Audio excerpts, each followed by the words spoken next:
Welcome to episode 4 of the Resilience Chronicles, raw, unfiltered, and uncut. Y'all, this is probably going to come out a jumbled mess today. I am on, I think, day 5 of a sleep deficit, a post-brain injury that is especially difficult for my brain to deal with, but we are fucking rocking and rolling. We are doing it. I have been wanting to come on here and log updates for like 4 or 5 days now, but ever since my car got fixed, woo! Shit has been just fucking unkinked that fire hose, and we're just fucking rushing and going. Not rushing, but just like going. There's been things to do every minute. I legitimately have not had time to sit down and film one of these, so I am doing it right now, even though this does not feel like a great time with like how fucking tired and discombobulated I am. But I am in Tallahassee, Florida. I am here all day, staying with an old high school friend. Just super great, awesome dude, like just great friend back then. I don't think, like, we tried to figure out last night, I don't think we've seen each other for somewhere between 18 and 20 fucking years, but it's just like one of those friends where you pick up where you left off and like you'll always be homies. So he conveniently happened to live in Tallahassee, and here's a like little fun fact: he saw episode 1 of this, and that's how we reconnected. So universe, awesome, love that kind of energy. He's got this super great house, lots of space up here. It's super nice. Like, he's got 2 dogs, like, you know, the dogs get to all play together. Max and Scarlet, my dogs, are just, they fucking love road trips and they love adventures. As you guys can see, like, here's our setup. Got the U-Haul back there, their dog bed and my eventual bed in the back there. And we are we're rocking and rolling. But so I am actually, so the last time I said I hope to be back with some good and happy updates, and I am, okay, but shit definitely got worse before it got better. So last time I was on here updating you guys, it was like that gnarly day when I was at the gym and my ex was just fucking, that energy was just so gnarly. Lots of things have progressed since then. I mean, that was like, I think that needed to happen so I could continue to kind of process certain things and really see and understand certain things and show up in the world in certain ways that I think were all like really good, important, like processing and lessons for me. But you know, maybe we'll talk about more about that some other time, but on more of just a note of like the updates of this trip. So I also had my application in for this apartment, right, that my friend already lives in Vegas. And so I was pretty nervous about trying to sign a lease before I saw anything, but since she lived in that building, I was like, you know what, this is already pre-vetted, so like, let's just fucking try it. So I was kind of hoping that'd be one of those things that just like works out, but it did not. And not only did it not work out, it was like, it's one of those, like, the energy here has been so fucking erratic for me, and like especially in these last like 6 weeks of trying to get out of this, you know, web again. And it was totally one of those things like where it's just weird. Like, the most unprofessional company I've ever dealt with, like, just no communication. I thought it was waiting on my emotional support animal stuff going through. I got that all to go through, and then just still no communication. So I called them. They just weren't answering. Finally got a hold of someone. She's like, oh, I'll have to have someone else call you back. They didn't call me back. Called them back the next day. And then that same lady put me on hold again and came back, and she's like, yeah, you know, your application was, we rejected your application, is canceled. With just like literally zero communication with me. There was like some documents that like I needed to send them, but they weren't giving me a way to send them. They like refused to look at the very documents that they requested from me, and just like denied me without even like letting me send them all of the things. So it was just this really weird situation, really unprofessional. But as soon as I saw that start to play out, it was just like, okay, cool, closed door. Like, I'm not going to go, like, I'm not going to fight them on it. You know, I'm not going to go live somewhere that like I'm clearly not wanted. So that was kind of a bummer, but also I was like, okay, cool, like, closed door, like, this, you know, there must be a reason for that. And so I'm just kind of I decided to take it as a sign that, you know, to not sign a 13-month lease without ever having seen the neighborhood or building or whatever. So I decided, you know what, like, whatever, like, for a while I really wanted to have a place to land before I got there. But then I was just like, you know what, like, you know, as soon as the car gets fixed, I'm just going to pack up and leave, and like, shit will figure itself out. It will figure itself out. I mean, even if I have to get out there and figure it out once I'm out there, like, that's what we're going to do. But on the housing front, you know, just like basically complete surrender. And then, I think last Friday, so it's like, okay, so car got fixed on last Thursday. Yeah. So today's what?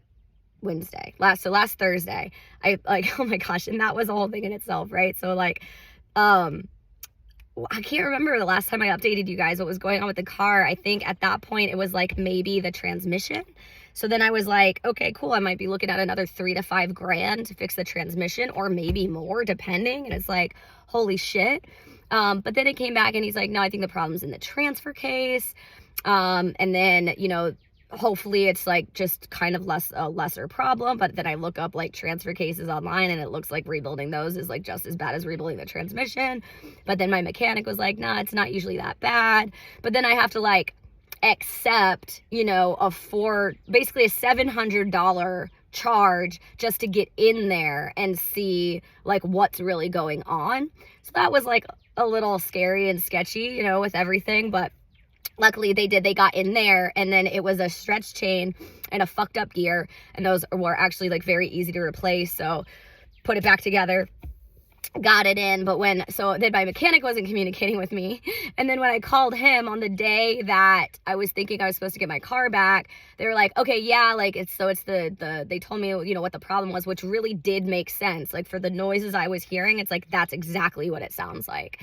Like it's like a slipping gear that then like catches. So I believe that was the problem, but it's still like, okay, well, it's fixing that and then putting it back in the car, and then is that really going to be it? And this Saga is just like, you know, it's like my car was in the shop for 4 fucking weeks on this wild goose chase to like figure out this really specific problem. So I like wasn't obviously fully trusting that was really going to be it. It's like, okay, I do believe this, but like then I need to get it back, and then I need to drive it for a few days and like see and know that that's really going to be what's going on. So yeah, so we did that. But then when I called the mechanic, he was like, okay, yeah, we just got to put it together, you know. And then the next day he calls me and leaves a voicemail, and he's like, you know, hey Jade, give me a call, here's the number. And I'm just like, oh my God, there's no way that's good news. Like just super monotone, call me back, here's my number. So I'm like bracing for like what the fuck could be going on now. And then I call him back and he's like, oh yeah, your car's done, come get it. I'm like, what the fuck, Sam? Like that delivery, man, that delivery. He's like, oh yeah, I guess it could have been more energy appropriate. Like, whatever. So like, you know, this dude is a great mechanic, honestly. Like people are like, you know, it's not his fucking fault that my car was broken, and it's not his fault that it was like such a fucking little particular problem that like wasn't obvious from the beginning. But I really feel like they went above and beyond, and like while his bedside manner leaves something to be wanted, I think he's a really good dude. So that ended up only being $900 more, but at least it wasn't, you know, $5 grand. So like that felt like kind of a win. But I got the car back, drove it. It like just felt stronger right away. Like it was just like it would just felt stronger. And then it continued like, it's good. We're good. The car's fucking good. Finally. So that happened on Thursday. And like, as soon as I was like, okay, I have the car and it's fucking good. Like, it's like, oh shit, like it's time to go. Like, and then it was like, okay, like I'm trying to leave on Monday. But then I kind of like talking to people about helping me move, and I realized like Tuesday would be the right, like pick up the U-Haul on Monday, get it packed, and then leave Tuesday morning. And so that it was just like really like putting everything in effect to really make that happen. And I mean, I was pretty prepared already because I've been like, you know, waiting, like ready for this to happen for so long now.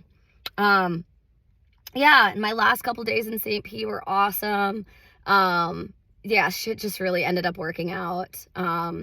Except for like, okay, but there were also, guys, okay, the U-Haul saga. I'm going to tell you this fucking story to hopefully like, you know, hopefully like any of you that hear this, like that don't already know about this stuff, or like that'll help you in the future too, maybe, but also just like so that you can hear the fucking crazy erraticness of this fucking energy that is still happening. And I really do think once I'm out of this web, it's going to be way smoother for a while. And so we're going to fucking like, we'll see if my prediction comes true. We're fucking calling that in for sure. So I got everything like together, right? And so on, like, I went to U-Haul on Friday because like my Jeep that I bought, it came with like a U-Haul hitch installed on it, right? It was obviously an aftermarket U-Haul thing that had been installed. So I know I'm going to be towing this, you know, 6x12 enclosed U-Haul trailer. So I wanted to make sure like that my setup was cool. Like the Jeep was cool, the hitch is cool, like everything is ready to go. So I take it to U-Haul on Friday, and go inside to this professional company who deals with trailers and towing and hitches all the time, right? And I'm like, hey, can you look at my car? Tell me if this is good. Is this good to be able to tow this trailer? Do I need to buy anything else? Need to do anything? Because like with everything else is like, you know, whatever. Wanted to be prepared. So he's like, oh yeah, like you're good. You just need the ball mount. So like, here you go. Here's the ball mount you need. Like, sweet, out the door. I'm like, all right, cool. So I will say, like, the thing that has made me the most nervous about this trip is towing this trailer across the country by myself. Like, I have no problem driving across the country by myself. I've done that many times, but I've never towed a trailer. I've never towed a trailer other than a tiny little motorcycle trailer. So, like, this thing is big and heavy and different, right? So, like, that was the only thing that was making me slightly nervous. I want to make sure that we're good to go. Also, like, the only other experience I've had with towing trailers, like I said, was a little motorcycle trailer. And I was even like back, so this is like, I don't know, 10 years ago something, when I was, someday I'll go back and chronicle some of this fucking, like, I have been in narcissistic relationships for like almost the last 10 fucking years. And I think, like, I said this last time, but like now I can really see how my current ex has a lot of those traits. He's just very covert about it. And the ones I had encountered in the beginning were like, it was more obvious. I just hadn't encountered it before, so I didn't understand what was happening at first. But they were definitely like more bold and aggressive. Whereas this last one is like, he's such a puppy dog and a victim, and it's so covert. And I hadn't encountered that kind before, but now like the further I get out of it and I look back and I like look at like the manipulation and like the things he said and everything, like I realize like how much of those traits there are and how similar it is. It's just from this, like, it's the victim, from the victim side instead of the like bold, like cocky side of them. But anyway, or is it, oh, so the first fucking predator that I encountered, he was, you know, a man, right? So like, tradesman, you know, knew how to drive a big truck, tools, all the things, right? So like you think that they know how to do things like tow trailers and whatnot. I never encountered that before, right? So I get this little motorcycle trailer, like it's not heavy, it's no big deal, but I'm still like, how do you hook this up and make sure it's all good, right? So he hooks it up for me. He hooked the whole thing up for me. I don't fucking touch it, right? So it's like, okay, this should be good. But I'm still kind of like paranoid, like driving, like, you know, with this thing behind me. And like, thank fuck that my motorcycle wasn't on it at this point, but I was driving for like an hour and a half up north. And at one point I go to like get off the highway and then my trailer keeps going straight. So I'm getting off the highway exit ramp and my trailer's continuing down the road. And I'm like, what the fuck? Like, this is everything you wouldn't want to happen. And so I just like hear this big loud crash and I'm like, oh my God, what just happened? But now I'm getting off. So then I have to get off, figure out how to like get back on and come back around so I can like pull over and figure out what had happened. And it had like crashed up against like the guardrails on this bridge. And it was like, I mean, that thing was like solid fucking metal. So it like wasn't too broken, although like the tongue part was just a fucking like sheared from where it was just like going, you know? So I called, you know, my boyfriend at the time to come help me, and of course it was my fault, right? He was so mad at me and like made this whole thing out to seem like it was my fault when it just clearly wasn't. Like, he was the one that attached it. I didn't fucking do anything wrong. But with bad people like that, that's how it is. But anyway, point being, that was my only other experience towing a trailer, okay? So like a little bit worried about this one at first, but I go to the professionals at U-Haul, right, to make sure the setup is correct so that I can tow this fucking thing across the country. And so he sells me the ball mount. I had them hook the whole thing up for me. Maybe this is like what I'm not supposed to do too, is let other fucking people help. It's not entirely true, but anyway. So he hooks it up, and then I go back on Monday. They put the trailer on. I'm like, cool, like, is this good to go? Like 100%, like we're good here, this whole setup? And they're like, yep, like you're good. Now, I will say it didn't look quite right to me, just like, you know, not really knowing anything. It's like, this looks a little off. Like, it looked like the trailer was like going down a little further than it should, but I'm like, maybe that's just how it is. Like, they say that it's good, so like I'm imagining it's good, right? So I go, we get, so I bring it back to the apartment. So this is like fucking twofold saga. I bring it back to the apartment, I have a motorcycle, right? So that's like the you know, one of, like, yeah, so that's like the biggest, most important heavy thing that's in my trailer. So I go to pop my bike in, and there's no fucking ramp. There's no ramp on the trailer. Now, when I moved from Wisconsin to Florida, I had this basically exact same trailer, and it just came with a ramp. Like, I didn't have to ask, and it's very easy to ride your bike up the ramp and into the U-Haul. You can't just, like, motorcycle weighs 600 pounds. Like, you can't just fucking pick it up and put it in the fucking U-Haul.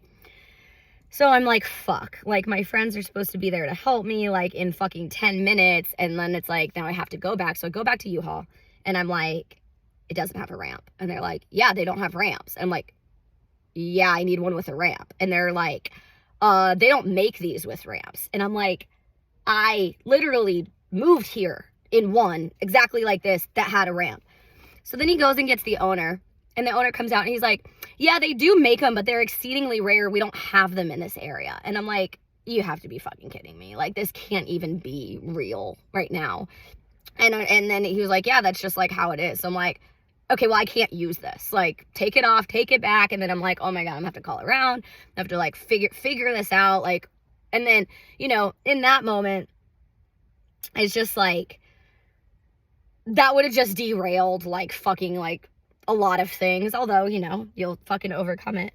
But then I go in so that they can reverse the contract and, like, give me my money back. They take the trailer off, reverse the contract, and then the owner's sitting there going through the, like, database that he has access to, and he's, like, looking to see if there are any with ramps or whatever. And I'm like, oh, cool, okay, can you see that from your end? Because at first he did not communicate that you could do that. It's like, should I call around? He's like, no, what I'm doing is, like, way better than you calling around. Like, I can see, like, what the inventory in all these places. So he's doing that for a minute. I have one of my other friends call the U-Haul headquarters to check in. Headquarters of U-Haul tells her that they don't exist, that they don't make these U-Haul trailers with ramps, period, end of story, which, like, literally can't be true. Then the dude going through his database is like, there are no 6x12 enclosed trailers with ramps in the state of Florida. And it's just like, I'm in the fucking Twilight Zone. Like, guys, like, this is, like, unreal, you know? So then I call my friend that I'm staying with, and he's like, let's just try to pick it up and put it in there. And I'm like, fuck it. Like, because, like, otherwise, like, I don't even know if I'm going to be able to get a trailer with a ramp, period. It's like, what do we even fucking do at this point without spending an assload of money, like, shipping my bike or something, and then, like, waiting days, whatever. So I was like, you know what? Might as well fucking try it. Can always return it if we can't figure it out. So I get the trailer back on my car to do a whole nother contract, come back to the apartment. I got two, the Steve and Crispy, like, shout out to you guys. So they show up, try to kind of, like, do a little test. You're like, okay, we think we can pick this up. I'm, like, stabilizing the front wheel. So we get the front wheel up in, and then it's just like, there's no way that just the two of them are going to be able to lift the rest of the bike. Because it's like, it's not just that it weighs 600 pounds. It's also, like, you know, like, to grab the frame and everything. It's, like, not, it's awkward, you know? It's not like it's just a barbell or something where you have, like, infinite hand grips. So then we're just like, okay, fuck. And then they're like, okay, I think I saw my neighbor. Like, maybe he'll come help. So they go grab one more guy. And then with the three of them, pop it in. Fucking easy, no problem. Now I still have the next obstacle is going to be getting it out. I have not solved that quite yet when I need to unload it in Vegas. So anybody has any ideas, just send them my way, okay? Because that's, like, the next thing to solve is one thing at a time. But anyway, so motorcycle gets in the trailer. But now it's just, like, a lot later than we want it to be. But it's like, fuck it, we're doing this anyway. So I go to my ex's house to get the rest of my things. And then we get there. And it's like, this trailer is so much smaller than I remember. And so I initially thought, like, all of my stuff and my furniture would fit. And then I just, like, get there and realize, like, there's no fucking way. Like, I'm going to have to, like, pick and choose what I bring. And so it's like, well, I guess my furniture is the most expendable compared to all my, like, things that are, like, irreplaceable. And there was a minute there, I didn't even think my mattress or my bed frame was going to get in there. And those are, like, the one piece of furniture that's nice to have is your fucking bed. But we did manage to get it in because my little angel Lexi is just amazing, smart, golden creature she is. So we figured it all out. We get everything in there. And then, so the dudes had other shit to do, okay? So then they leave, and me and Lexi are, like, doing the, like, finishing the Tetrising of all of the things, okay? And then I realize, fuck, the guys are the ones that are supposed to back this fucking trailer up. And behind my ex's, like, I'm in an alley, like a long ass alley. Think like, I don't know, like two or three football fields long of a grass and dirt and tree root alley, like back behind his garage. And there's a fucking giant tree still down in the alley from the hurricane, so you can't get through. So I'm gonna have to back this thing fucking out. And the guys both know how to, I don't know how to back up a trailer. That's the other thing about, like, being nervous about towing the trailer, was like, I can't fucking back it up. So, like, I need to, like, be really aware of, like, where I'm getting into, right? And now here we are, like, it's fucking, like, 10 p.m. and I've never backed up a trailer before. And, like, this is, like, a fucking gauntlet. I mean, it's, like, it'd be, like, going down a double black diamond the first time you ever went skiing or snowboarding. Like, it's, like, I'm a complete fucking beginner, and this is a fucking, like, obstacle course. But we're just, like, you know what? Fuck it. So Lexi and I get on speakerphone, and then, one of my ex's roommates came out, I don't know, just to provide moral support or something. So they're like, three of us, like, we're on speakerphone, I'm driving, and we're just fucking doing it. And at first it's like, you know, we get back a bit, but then the trailer starts to turn, so then I go forward again, and we're, like, making progress of, like, a couple feet at a time. But then I start to kind of figure it out. You have to sort of, like, wait longer than you think and turn more than you think and then wait longer than you think. So, okay, so then we get down the alley, but we have to get out of, like, you know, get back onto the road. And, oh, so here's, like, the second part of the saga, right? Or third part. I don't even fucking know at this point. Remember how I said when they hooked it up, it kind of already looked a little off to me? Well, that just got worse when we put the weight in it. And everything I've ever read, like, at the U-Haul paperwork, like ChatGPT, it all tells you, you load most of the weight in the front and then progressively towards the back, because I guess that helps it not sway so much, right? But we're, like, the tongue of the trailer is, like, 2 inches off the ground. Like, it is so fucking low. And then a lot of our roads in Florida are, like, convex, you know, to let the water run off into the drain ditch. So the street is like this, and then the ditch, and then back, like, and then the driveway into the alley is, like, back up. So there's, like, this down thing. The tongue of the trailer is, like, 2 inches off the ground. So I'm trying to back it up, and it's just fucking hitting the fucking road. And it's just like, oh my God. So then it's like, okay, I'm gonna have to take an 80 million point turn to figure this out. But yes, but you know what? We got it figured out. So then I got out. It was a whole ordeal, but I got out on the road. Okay, cool. But now it's like, you gotta be real careful going over any fucking speed bump. I mean, this thing is, like, fucking literally 2 inches off the ground. And it's like, this can't be right. Like, it can't be right. There's something wrong with this. And it feels like ass to drive. I'm like, holy shit. If I have to drive 2,500 miles with the way this feels right now, it's gonna be, like, constant stress and fucking, like, gnarly. So I get back to the apartment complex and call my dad, send him some pictures, and he's like, yeah, that looks super fucked up. Like, there's something wrong with that.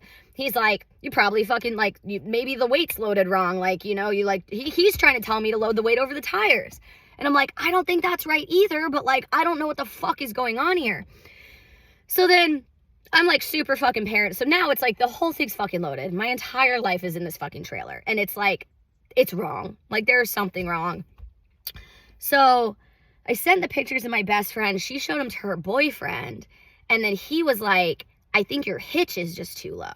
But you can, like, flip it over. Like, I guess there's, like, a way to flip it over. Hopefully my phone doesn't fucking overheat. It's, like, sitting right in the fucking sun.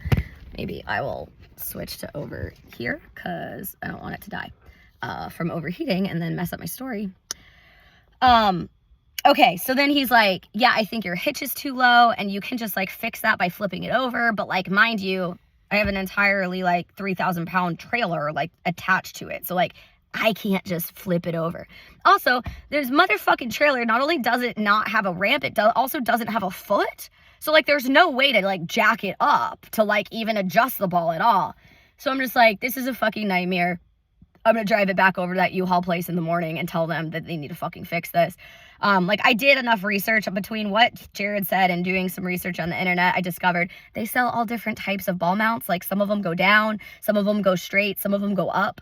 And, like, the aftermarket hitch on my Jeep is like fairly low already. Like it's not like I drive a truck or a lifted truck, right? Where you might want a ball mount that goes down. But this motherfucker at U-Haul sold me a 2.5-inch drop ball mount. Okay, this makes no sense for the setup I have. But you would think that the fucking person who works at the store and is supposed to be a professional would know what's going on. Clearly not. So I'm like looking even on the U-Haul website, it's like I need one that goes out and then up so that it's, you know, level to begin with. So then when you put the trailer on, it like is level, you know? So I kind of figure I'm pretty sure this is what needs to happen. But again, like, you know, I don't know. This is like my first time doing all this shit. So it's like midnight at this point. We're starving. So we get some food and go to sleep. And then I wake up, then my body, I sleep 6 hours and then my body just wakes the fuck up. And it's like, all right, motherfucker, time to go. And I'm like, body, we really need more sleep right now. And it's like, okay. And then, so like I lay there for like 20 minutes and it's like, no, it's time to get up. It's time to get up. It's time to get up. I'm like, okay. I mean, I went to bed at like 2. It's like 9, 8:30. I woke up at like 8:30. It was just like ridiculous. Anyway, so I was like, well, whatever. Like, it's time to get up and do it. But then I realized I wake up and I'm like, oh, I got all this, you know, the safe tow and the extra insurance and the roadside assistance. So why don't I just call them? Because the idea of taking it back to the people who were incompetent enough to get me into the situation in the first place didn't seem like the best idea. And then calling U-Haul, who like says they don't even have trailers with ramps, also didn't seem like the best idea. So I called the roadside assistant people, explained to the woman what was going on. And she was like, I was like, can you send someone to help me or should I take it back to the store? And she's like, oh, we'll just send someone to help you. No problem. Like, fuck yeah. So I can sit here and walk the dogs and make breakfast and wait for somebody that comes help me. And I'm pretty sure the roadside assistance people are gonna be more competent. So I do that. And then, you know, they're supposed to be there in 30 minutes. And then they're supposed to be there in another 30 minutes.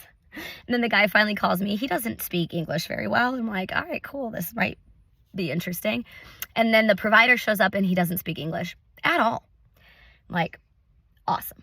I don't speak Spanish. I wish I did, but I don't. So like communication, difficult, you know?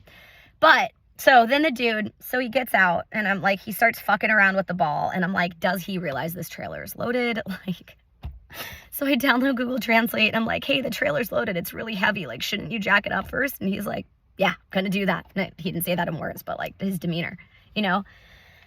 And then he did like another, then he goes to like back his whole truck up because like the jack was like, his truck was the jack. And then I realized, oh, like that is the right order of operations. He needed to loosen it so that he could jack it up so it comes off. And I'm like, okay, this dude seems more competent. When I'm standing there watching him, this dude's a fucking rock star. Like, he knew exactly what to do, had it all done within 10 fucking minutes, had some pretty fucking sweet moves to like loosen the ball to be able to flip it over and stuff. Like, this dude was just like awesome, super competent. So I wrote him a message in Google Translate and thanked him for being competent. I was like, the last guy that tried to help me wasn't very smart. You're a lot more competent, so thank you. And then I double checked with him, was like, hey, I'm going to be driving 2,500 miles. Like, is this okay now? And so it raised it 5 fucking inches, like, because the 2.5 drop went from down to up. So it's like 5 inches higher. So it looked so much better, so much better. And then when I went to drive it again, it feels so much better. So that was a whole fucking learning experience. And I'm like still processing like, okay, what did I need to learn there? But I suppose like it's this really interesting pattern for me, honestly. And I don't remember if like on my last video I talked about like the shame stuff that I'm working on. Like as like a big part of my inner work right now is the like I'm fucking tripled down on my own inner work, okay? Because like I said, I've been in this string of like some very abusive and some more covertly abusive relationships for the last like almost 10 years now.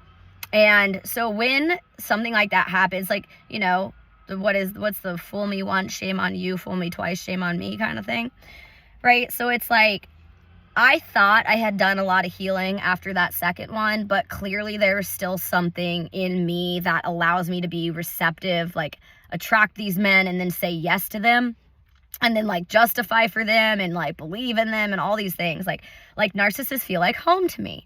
Like, what the fuck is going on there?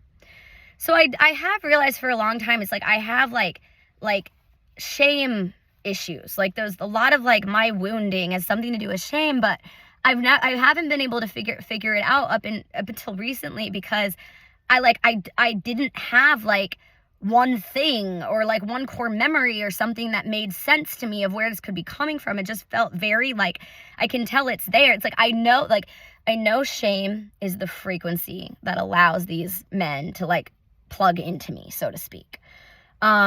Especially this last one, you know, because it's like, you won't be a match for these people if you don't have any of the things going on. And these men just have the deepest shame issues. The shame shadow is just like, the cloud of it is just insane. But like, yeah, so like what allowed it to plug into me? So it's like, I know it's shame, but I've been like committed to exploring like, what is it and where is it coming from? And I don't like, I think I might have mentioned this on the last update, but I don't know if I did. I had this like really beautiful experience of witnessing someone who just has like literally no shame in the best way ever. And witnessing her just gave me the biggest epiphany of like, I feel shame about everything all the time. Like if something doesn't go right or it's my fault. Like I did something wrong. There's something wrong with me. So like this experience, for example, with U-Haul, it's like, I didn't do anything wrong. Like I did everything as right as I could. Like I was like asking questions in advance, prepared in advance, consulting people I thought were professionals. It's like nothing I did was wrong. Like I didn't, like, you can't know what you don't know before you know it. So like, yeah, but I still got in the situation, you know, that was whatever. So, but looking at it, it's like,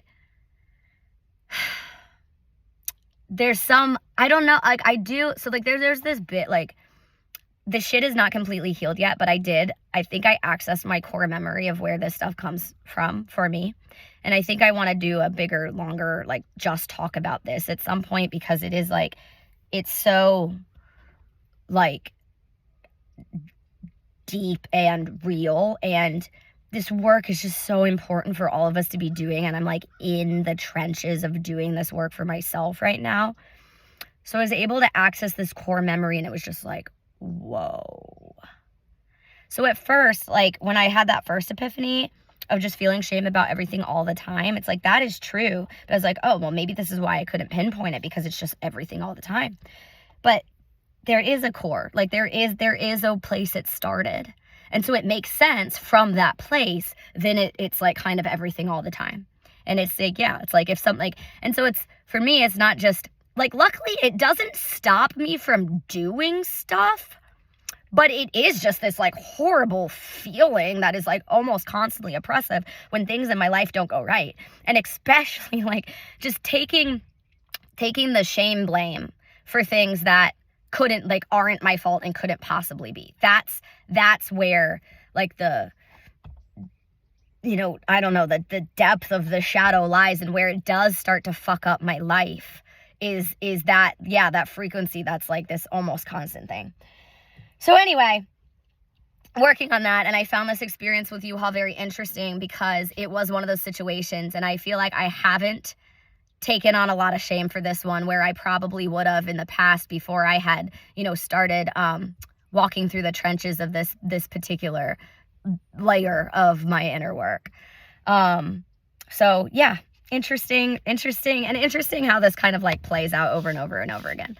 But anyway, that's the U-Haul saga. But that is over. So yeah, so got that, like, once I got that sorted out, it was like, okay, cool, like, pack up the car, pack up the cooler, like, get this shit fucking going. And yeah, I got on the road later than I wanted to, but it allowed me to witness the most beautiful moonrise. It was just so profound.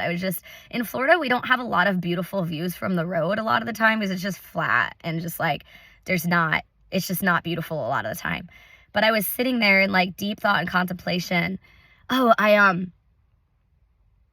yeah, we'll go back. So some of the gems, okay, hold on. Let me finish this one. I was sitting there in deep thought and contemplation. And I just like, all of a sudden, just fucking like the view just like came into focus, and it was just like, it was jaw-droppingly gorgeous, just fucking awe-inspiring. Like the full moon, like, so it was still like sunset, so like sunset colors with the full moon rising really low and big and beautiful, and just these epic fucking clouds just filling my windshield. And it was just like probably 60 to 90 seconds of just like pure fucking amazingness. And it was just such a joy to witness that. Like, yeah, the full moonrise last night was just incredible. So it was just like, it was just so meant. And I felt so peaceful. Like I said at the beginning of this, I felt so peaceful driving away. And I ran into traffic in Tampa and I took a wrong turn into the airport. But like, despite all that stuff, it was just like, I mean, I was maybe only an hour away, but I felt like I was so far away in like the best way, because like I am, like my whole, like everything is left behind.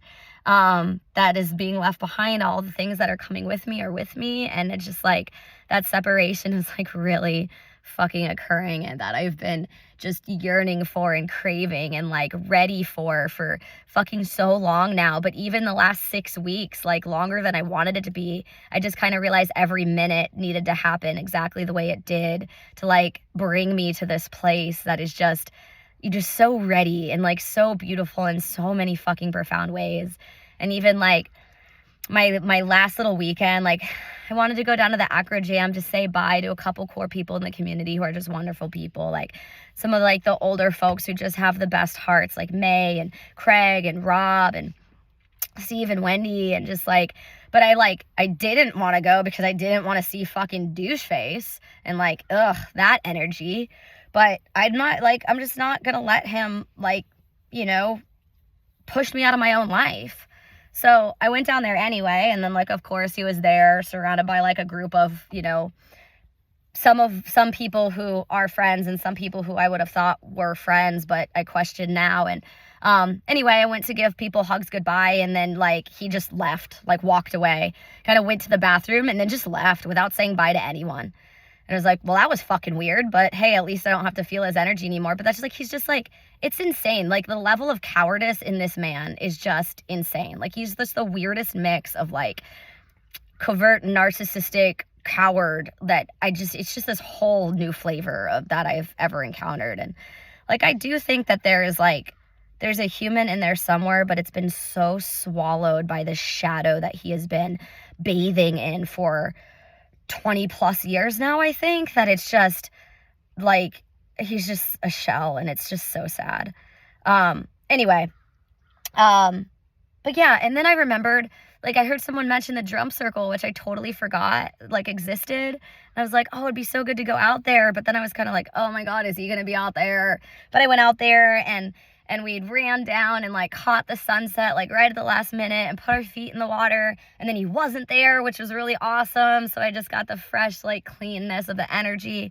And then I ran into one of my friends, like good friends from St. Pete, who's just not in the acro community, that I wouldn't have thought I was going to get to see. And it was just super serendipitous, and had the most amazing like hug and energy exchange. And then saying bye to like some of my, you know, acro friends, and like just, yeah, like getting some kind of closure, you know, and acknowledgement there was really beautiful. Oh, and I like finally strong enough to base hand-to-hands again after my brain injury. So I got to base Lexi in a hand-to-hand on the beach, and like get a cool photo, and, you know, do like one last one-arm with Tommy on the beach. And like, that was nice. And oh, even though I fucked up my back basing that hand-to-hand, so that's another fucking like wrench in this whole thing. I like really did something to like, there's some like, I got some nerve issues going on in like my back and down my arm and whole bodies. But anyway, I was able to do those things even despite that. And then get home. And then the next morning, I was doing a sunrise photo shoot with this guy I've been wanting to shoot with for like so long, but it just wasn't right until this exact moment. And so last day, I'm like literally to pack up the U-Haul this day, but I wake up at sunrise to meet him at the beach. We did the most epic photo shoot. Like, these photos are absolutely incredible. I have never loved pictures of myself like this. Like, I've never felt this way about pictures, and just like, it was just so perfect because just the energy was just radiating. And this guy is super talented, and like, we're in the most gorgeous spots with the most gorgeous lighting. And they're just like, I'll probably share some of these pictures, although that's like kind of a big step for me. But like, Oh my gosh, it's just incredible. It's just such a gift. And then we're standing there on the beach, and I'm telling him how excited I am and how ready I am, like, you know, and how it's just all fucking falling into place in divine timing. And I look down, and there's a whole sand dollar, just a perfect sand dollar, just sitting there in the sand. I'm like, oh my gosh. So I pick it up, it's magical. But then I set it in my bag, but like definitely not with enough care. And then, so then whatever, we're done. I put the bag in the car, and then I'm like, drive it, like, and then I'm like, oh yeah, that's sand dollar. So I go to find it, and I had totally broken it. I broken it into 3 pieces, and I was like, fuck. And I was like, but isn't that fucking perfect? Just analogy for like how much I loved St. Pete when I first moved here, and how perfect I thought it was, and then how broken it became. But it was also, the sand dollar was kind of broken in this like perfect way where it's like, oh, I could totally super glue this back together. And like, and then isn't that a beautiful like metaphor for then like mending like my heart? You know, because it was so good, and then it was so broken, and like now I'm mending it like for me. I want to mend my relationship, you know, with Florida and with St. Pete. I mean, not that I need to be here, but like mend it to be able to take it with me and, you know, in my heart. And so, and then later that day, so I vaguely remember reading about this somewhere, but I'd never experienced this in real life. So when I went to, put the sand dollar back together, and like these things fell out of the inside, and then I shook them out, and they look like doves or butterflies. Like there's these things that fall out of the inside of the sand dollar when you break it that are the most beautiful little like flying creatures of seashellness. And that was just like, oh my God. And then it's like, if I would have never broken it open, I would have never seen these magical things that came out. And it's just like metaphor on metaphor, like how fucking cool. So yeah, and then you kind of know the rest. I got the shit packed up, drove. I'm up in Tallahassee now, like visiting with an old friend who's really awesome. We're gonna hang out today, and then I'll be back on the road to Vegas tomorrow. Oh, and then I don't know if I mentioned, but somewhere in that whole shaking up of things, a short-term place to stay, a room landed in my lap with a woman who seems fucking awesome, who's actually through a business, like a life coaching business connection, but she has a whole house and is looking for a temporary, or who knows, roommate, and she has a dog and a yard and everything, and so it's just like lined up like really perfectly. And then of all the things, we chatted on the phone for a minute. She's like, oh yeah, and I used to be a performer, a circus performer. And she did some really cool, obscure circus shit. She's like a child gymnast. And it's just like, what are the fucking chances, right? So super cool. Looking forward to like meeting her when I get to Vegas. And I've had a few more connections also come through since then. I am looking forward to this road trip and this rite of passage, initiation, fucking soul clearing reset of this drive that it's gonna be. So, whoo! There's the updates from the last week or so. And I will be back with more at some point. All right, guys. I love you all. Have the most amazing time of your own lives while I am on this journey of mine, and we will connect again soon. Okay, bye.